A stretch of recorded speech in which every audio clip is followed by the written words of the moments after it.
était des gamines. On était des frangins, on était des frangines.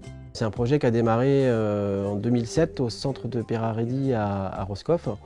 Et en fait, l'idée, c'était avec un médecin de mettre en place à la base un atelier chant et éveil musical pour les enfants, en fait, pour, je dirais, travailler plus ludiquement le souffle et la respiration. Et à travers ce projet-là, moi, je m'étais lancé un défi à l'époque, c'était de sortir un single. Et puis des amis à moi, qui est devenu l'association Petit Lion, hein, m'ont offert un jour de studio et l'aventure a démarré à ce moment-là, c'est-à-dire en 2013. Et d'un titre, on en a fait 2, on en a fait 3, on en a fait 4 et on a sorti un premier album qui est sorti en fin 2014, début 2015, qui s'appelait À bout de souffle. Ça croque dans la pomme et ça te laisse pas grand-chose. Quand t'es haut comme 3 pommes que tu veux faire quelque chose, t'as intérêt d'avoir du courage, mon fils. C'était à la base une vraie passion, en fait, j'avais vraiment envie de... J'ai toujours eu envie de monter sur scène, en fait, de vouloir faire des concerts.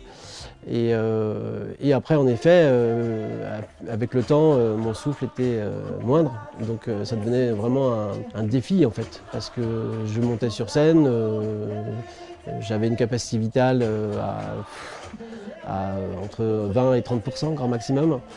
L'oxygène était dans les coulisses au cas où, puisque je ne montrais absolument rien. Sur l'instant T, l'adrénaline, et puis je gérais mon effort, hein. Je connaissais exactement comment mon corps allait réagir.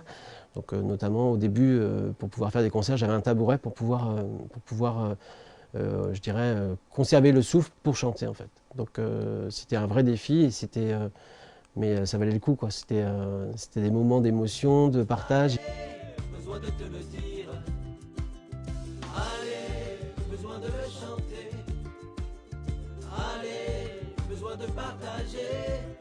Avant que je sois greffé, on m'a pas mal aidé en fait. C'est pour ça que je communique sur le don d'organes, parce que j'ai eu besoin d'aide en amont pour pouvoir franchir ce pas, pour pouvoir être greffé, pour pouvoir m'inscrire sur une liste de greffe. La peur de l'inconnu, de ne pas savoir ce qui allait se passer en fait lors de cette opération. Donc j'ai des amis à moi qui ont été greffés auparavant et qui m'ont aidé. Et c'est vrai que à travers mon expérience maintenant, j'essaye à mon tour de rendre l'appareil et d'aider les personnes qui peuvent se poser des questions par rapport à la greffe.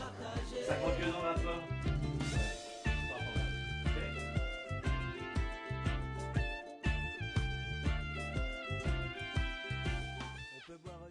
Pascal, en fait, déjà, c'est la première fois que j'avais vu sur scène. Il était venu sur un festival que j'avais monté à l'époque, il s'appelait Festival des Arcenais. C'est un bonhomme, je trouve, qui a du courage et les neurones bien accrochés pour en arriver là. Les premières fois que je l'ai vu, c'était avec quasiment de l'oxygène sur scène pour pouvoir tenir. Et il y a toujours cette volonté d'avancer dans la vie, puis c'est quand même une grosse leçon de courage, quoi.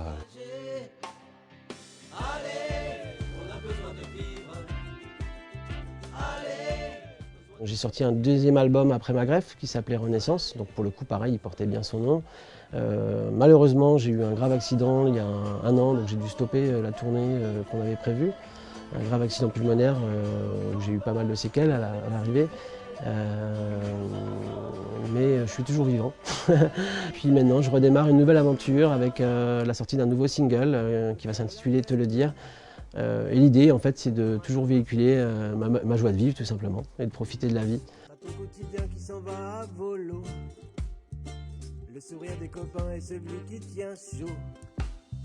Allez.